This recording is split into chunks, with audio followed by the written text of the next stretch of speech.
students, I welcome you all to your Vedantu Commerce channel. I am Riddhi Sikri, your master teacher. And आज का session बेटा आप लोगों के लिए सबसे इंपॉर्टेंट सेशन है. जितने भी बच्चे सीयूईटी एग्जाम देने जाने वाले हैं और जितने भी बच्चे सीयूईटी एग्जाम के लिए प्रिपेयर कर रहे हैं, this is totally one of the important session for each one of you. क्यों मैम, आप ऐसा क्या बताने वाले इस सेशन में? तो इस सेशन में बेटा, इस वीडियो में I am going to tell you what are the dos and don'ts in the CUET examination. क्यों बता रहे हो मैम? बेटा, जो एनटीए ने अपने वेबसाइट पर क्लियरली बताया है कि क्या चीजों का आप लोगों को ध्यान रखना है व्हाइल गिविंग योर एग्जामिनेशन, वो सारी बातें I am going to discuss with you in this session. तो बहुत ध्यान से सुनना बेटा. इसमें साथ साथ आप लोग को ये भी I am going to tell कि क्या क्या चीजें एग्जाम के टाइम पर हमें लेकर जानी रहेंगी. कभी कभार क्या होता है बेटा, हम जल्दी में एक आधी चीज को भूल जाते हैं, मिस कर जाते हैं ले जाना, तो वहां पर वो हमारे एग्जामिनेशन में क्या कर देता है, डिले कर देता है. अब डिले हो गया, आप टेंशन में चले गए तो एक दो क्वेश्चन गलत कर दोगे. तो इसीलिए बहुत हम लोग क्या रहना चाहते हैं, काम रहना चाहते हैं एग्जाम के टाइम पे. तो काम रहने के लिए सबसे पहला, ये पूरा बेटा एनटीए का है, ठीक है जी. एनटीए ने सबसे पहली बात बोली है कि 1.5 आवर पहले ही आप एग्जाम सेंटर पर पधारिए. 1.5 आवर पहले ही आपको सेंटर पे बेटा पहुंचना है, ठीक है जी. अब आप लोगों को अपनी सीट्स लेनी है जैसे ही एग्जामिनेशन हॉल ओपन हो जाए. अब कभी कभार हमारे साथ क्या होता है बेटा, ट्रैफिक जैम हो गया, बस डिले हो गया, ट्रेन डिले हो गया, ऐसा कोई प्रॉब्लम आ गया, तो ऐसे में हम क्या कर देते हैं, हम लेट हो जाते हैं. तो अब उस लेट के लिए, उस डिले के लिए एनटीए ने क्लियरली बोला है कि हम लोग जो है, हम रिस्पॉन्सिबल नहीं है ना. एनटीए ने यहाँ पे ये बात बोल दी कि अगर कोई भी डिले कुछ भी हो रहा है तो वो एनटीए उसके लिए रिस्पॉन्सिबल नहीं है. आप अपनी सीट पे लेट बैठोगे, आपका एग्जाम लेट पूरा होगा, वी आर नॉट रिस्पॉन्सिबल, ठीक है जी. अब जहां जहां पर आपको एडमिट कार्ड दिखाने के लिए बोला जाएगा, वहां वहां पर आपको दिखाना है. एडमिट कार्ड कौन सा होना चाहिए? Downloaded and printed. कहां से? जो एनटीए की वेबसाइट से आपने डाउनलोड किया गया होगा, ठीक है जी. अब जो भी लोग ड्यूटी पर वहां पे रहेंगे वही आपका आइडेंटिटी कार्ड ही चेक करेंगे, आपका एडमिट कार्ड ही चेक करेंगे, ठीक है. अब जिनके पास वैलिड एडमिट कार्ड नहीं है, ऑथोराइज्ड फोटो आईडी जिनके पास नहीं होगी, ऑथोराइज्ड फोटो आईडी मतलब आधार कार्ड या वोटर आईडी कोई एक प्रॉपर प्रूफ नहीं होगा जिसमें आपका चित्र लगा हो, जिसमें आपका फोटो लगा हो, उसको परमिशन नहीं मिलेगा किसी भी सर्कमस्टेंसेस में पेपर में बैठने का, ठीक है जी. जिस सीट पर आपका रोल नंबर लिखा होगा वही आपको मिलेगी. अब आपने ऐसा नहीं करना है कि कहीं और जाके जी हमारे को यहाँ पे मेरी दोस्त बैठी है, यहाँ पे मेरा दोस्त बैठा है, वहां पे बैठ जाए. नहीं नहीं नहीं नहीं.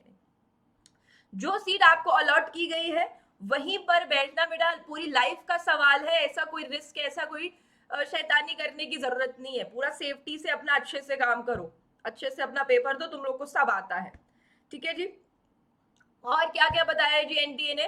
The candidate should ensure that the question paper available on the computer. और अब आपका ओएमआर होगा तो वो आपने जो सब्जेक्ट ऑप्ट किया है एडमिट कार्ड में जो लिखा आ रहा है वो ही होना चाहिए. अगर ऐसा बाय चांस नहीं हो रहा है तो आप जल्द से जल्द इन्विजिलेटर को इन्फॉर्म कीजिए कि ऐसा ऐसा हो रहा है जी, बताइए अब क्या करें. द कैंडिडेट में approach the centre superintendent invigilator in the room for any technical assistance. अब जो भी आपके अगर ओएमआर शीट होगा, बाकी जो भी सीबीटी बेस्ड का एक दो पेपर अगर कोई आपका आ रहा है तो उसमें आपको क्या करना है, कोई भी प्रॉब्लम हो रही है तो आप फटाफट से सुपरिटेंडेंट और इन्विजिलेटर को बताइए कि ये प्रॉब्लम आ रही है और वो फटाफट से आपका प्रॉब्लम सॉल्व करेंगे. आपस में आगे पीछे दोस्तों से मत बताने लग जाना, वो नहीं कुछ कर सकते उसमें. For those who are unable to appear on the scheduled date, वो ऐसा ना सोचें कि कोई रीटेस्ट उनको ऑप्शन में आएगा. नहीं, अगर आप नहीं पहुंच पाए बेटा तो एनटीए ने बोल दिया कि हम कोई रीटेस्ट कंडक्ट नहीं करवाने वाले. एक बार जो आपने सेंटर डिसाइड कर दिया, एडमिट कार्ड आ गया, तो उसके बाद आप चेंजेस का एक्सपेक्टेशन ना करें. ये सारी बातें बेटा एनटीए की वेबसाइट से ही मैं लेकर आ रही हूँ, मेरी तरफ से कुछ नहीं है इसमें एडिशन, ठीक है जी. अब आपको क्या क्या चीजें लेकर जानी है, बहुत ध्यान से देख लो. अपना कॉपी ऑफ एडमिट कार्ड जो प्रिंट आपने निकाला होगा, वेबसाइट पे जो आएगा वो आपने निकाल लेना है, ठीक है जी. विद सेल्फ डिक्लेरेशन जो कि एनटीए वेबसाइट से ही आपको मिलेगा, ठीक है जी. उसके साथ एक पासपोर्ट साइज चित्र अपना, एक पासपोर्ट साइज फोटोग्राफ जो आपके एप्लीकेशन फॉर्म में लगी है वो लेकर जानी है। और क्या क्या लेकर जाना है साथ में बेटा? Authorised photo ID. Authorised photo ID में आपको पता है हम लोग के पास, सबके पास आधार कार्ड तो है ही, तो वो लेकर जाना है। अगर चलो वो भी नहीं है तो आप क्या ले जा सकते हो? पैन कार्ड ले जा सकते हो, driving licence, voter ID, passport, class 12 का एडमिट कार्ड, है ना, bank passbook with photograph. Photo तो बिल्कुल लेके जाना है, ठीक है जी। ये सारी चीजें आपने लेकर जानी है। पीडब्ल्यूबीडी सर्टिफिकेट अगर आपके पास है तो फिर वो भी लेकर जाइएगा, ठीक है जी। अगर उसमें कोई फिजिकल लिमिटेशन आपके पास है, मतलब आपके पास उसका प्रूफ है और आपको कोई स्पेशल फैसिलिटी चाहिए, तो फिर आप उसका सर्टिफिकेट भूलिएगा मत बेटा। फिर वहां पे कोई आपकी प्रॉब्लम समझेगा नहीं अगर आप अपने सर्टिफिकेट्स, अपने डॉक्यूमेंट्स प्रॉपरली नहीं लेकर जाते। क्यों बेटा? क्योंकि वो भी एक प्रॉपरली कंडक्टेड एग्जामिनेशन है। यहाँ पर हम अगर अपनी चीजें ढंग से नहीं लेकर जाएंगे तो वो लोग ऑफ कोर्स एक प्रॉपरली कंडक्ट करना चाहते हैं एग्जाम को, राइट? तो आप अपने तरफ से सब कुछ प्रॉपरली लेकर जाइए। 1.5 आवर पहले ही एग्जामिनेशन हॉल तक पहुंचिए, राइट? इसके अलावा आप लोग रफ वर्क का पूछ रहे थे कि मैम अकाउंटिंग में तो बहुत सारी सॉल्विंग अगर करनी पड़ी, मैथ्स में अगर सॉल्विंग करनी पड़ी तो क्या करेंगे? तो ऑफ कोर्स बेटा आपको रफ शीट मिलेगी, ओएमआर वाले पेपर में भी आपको रफ शीट मिलेगी, उसमें अपना कैलकुलेशन करो और वही सबमिट करके आ जाओ, ठीक है जी। हाँ, उसको घर लाने की मत सोचना, उसको भी वहीं सबमिट कर कर आ जाना।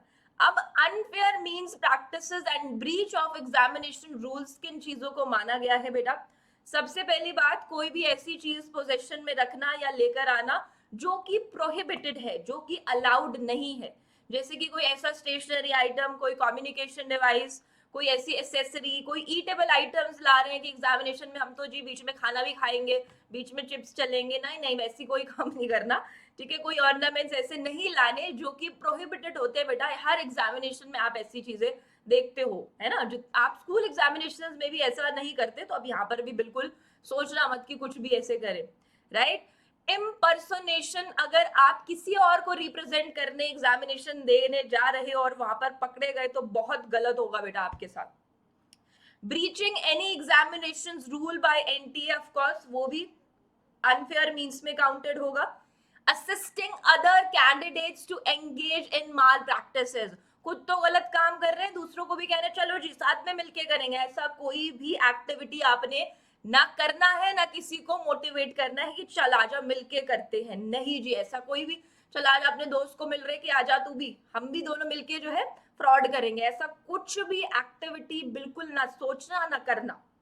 contacting or communicating or trying to do so with any person other than examination staff during the examination time and examination center, तो ऐसा कुछ भी बार बार, अब तो खैर स्केल वगैरह का कोई नीड नहीं तुम लोगों को पड़ेगा, बट बार बार किसी को बुलाना कि 1-2 का बता दे, ये सब एक्टिविटी नहीं करनी वहां पे।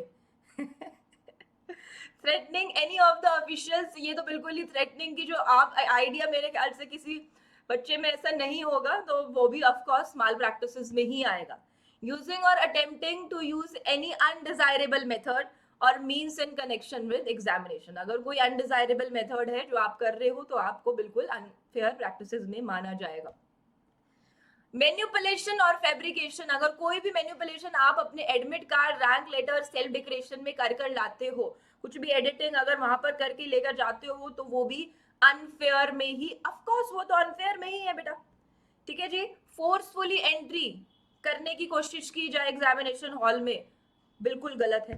कोई भी ऐसा attempt to use any electronic device in the centre, बिल्कुल गलत है, क्या बात कर रहे हो जी, है ना। अपलोडिंग एनी मॉफ्ड और wrong photograph signature in the application form admit card pro forma, अपने एडमिट कार्ड में कोई गलत पिक्चर अपनी ना हो कि किसी और की लगाना, ये सब चीजें नहीं चलेंगी, आप लोग को पता है इतनी चीजें, बट फिर भी I am telling you this कि एक एक चीज आप ध्यान रखो, थोड़े अवेयरनेस से जाओ इसमें, है ना। थोड़ा स्कूल एग्जामिनेशन से डिफरेंट होता है बेटा कॉम्पिटेटिव एग्जाम, यहाँ पर आप लोगों को एक एक कदम स्टेप बाय सोच समझ के रखना है। स्कूल में भी बिल्कुल रखते हो, 12 सीबीएसई जब एग्जाम तुम लोगों ने दिए अपने, बिल्कुल अच्छे से स्ट्रिक्टनेस के साथ तरीके से देकर आए हो, I know. Creating obstacles in smooth and fair conduct of examination, कोई ऐसा ऑब्स्टिकल अगर आप बनाने की कोशिश करोगे तो वो भी माल प्रैक्टिसेस है। Not attempting the question paper for long time intervals. अब ऐसा हो गया कि क्वेश्चन पेपर अटेम्प्ट ही नहीं कर रहे, बैठे हैं बस आराम से, fidgeting and looking here and there ये तो मैम हम हर एग्जाम में करते हैं। In possession of bits of paper, पर्चियां लेकर जाना ऑफ कोर्स कहीं पर अलाउड नहीं होता और बिल्कुल भी जरूरत नहीं है ऐसा कोई भी काम करने की। Any other mall practices declared by unfair means by NTA, अगर इसके अलावा कोई भी ऐसी चीज एनटीए के अनफेयर मीन्स में आती है तो वो भी माल प्रैक्टिसेस में काउंटिंग होगी। आंसर शीट को टेयर करने की कोशिश करना या किसी पेज को टेस्ट बुकलेट के टेयर करने की कोशिश करना पूरे तरीके से बेटा गलत है। ना लिखना उस पे, ना हमने कुछ टेयरिंग करनी वहां पे जाके, ठीक है जी। Take away the answer sheet, अगर आंसर शीट को घर ले जाने की कोशिश करना बहुत ही गलत है। अगर एग्जाम अच्छा नहीं हुआ तो जैसे कभी कभी स्कूल टेस्ट में करते हो ना तुम लोग की, घर ले गए कोई टेस्ट पेपर, तो वो वैसे कोई काम करने की कोशिश मत करना। क्या पनिशमेंट होगी बेटा अगर आप ऐसी कोई एक्टिविटी करते हुए पाए जाते हो? Candidate would be debarred for 3 years in future and shall also be liable for criminal action or any other action as deemed fit। Cancellation of result तो फिर होगा ही आपके, है कि नहीं? समझ रहे हो इन चीजों को? तो इन चीजों को बहुत बहुत ध्यान से आप लोगों ने अवेयरली फॉलो करना है और क्या क्या चीजें डॉक्यूमेंट्स आपको ले जानी है वो भी मैंने आपको वेरी क्लियरली इस सेशन में, इस वीडियो में बता दिया। अब कोई भी दिक्कत परेशानी, कोई भी डाउट आफ्टर दिस भी रह जाता है तो आप जल्दी से मेरे को कमेंट बॉक्स में पूछ लेना। I will try to answer the questions if you have any. बाकी there is a important announcement बेटा कि वेदांतु का विद्या उत्सव जो है वो आ रहा है कब? 1 मई को 12 PM पे। बहुत मजा आने वाला है बेटा विद्या उत्सव में। क्या होगा मैम विद्या उत्सव में? ऐसे ऐसे सरप्राइजेस, ऐसे ऐसे एक्साइटिंग रिवील्स होंगे, ऐसे ऐसे बेटा आप लोगों के लिए ऑफर्स आएंगे जो कि आप लोग देखते ही हैरान हो जाओगे कि इतने अच्छे कोर्सेज, वो भी इतने प्राइस में, सब कुछ देख के आप होने वाले हो शॉक। तो one solution for all the problems आप लोग का होने वाला है कब? 1 मई को 12 PM पे, और बहुत सारी फन एक्टिविटीज भी होने वाली हैं, ठीक है जी। तो mark the date 1 May 2024 12 PM, ठीक है जी। तो ठीक है, फिर आज के लिए हम इतना ही रखेंगे। That's all for the day. जल्दी एक वीडियो लेकर आते हैं कि ड्रेस कोड का भी जो एनटीए ने अनाउंस किया हुआ है, ड्रेस कोड क्या रखना चाहिए, क्या क्या उन्होंने रूल्स दिए हैं, तो उसके बारे में बात करेंगे in the next coming video. तब तक बेटा बहुत अच्छे से प्रिपेयर करते रहो, मेहनत करते रहो, बहुत अच्छे तुम लोगों के मार्क्स आएंगे, बहुत अच्छे अच्छे कॉलेजेस में तुम लोग जाने वाले हो, ठीक है जी। फिर thank you so much for watching. And अगर तुम लोग को इस वीडियो से बेनिफिट हो रहा है तो लाइक कर दो फटाफट से और सब्सक्राइब कर दो चैनल को, ताकि जो भी अगला वीडियो आए उसका नोटिफिकेशन तुम लोग तक पहुंचता रहे। So thank you so much for watching. Thank you so much for listening. I'll be seeing you all in the next session with next upcoming topic. Bye-bye. Take care. All the very best for your CUET examinations.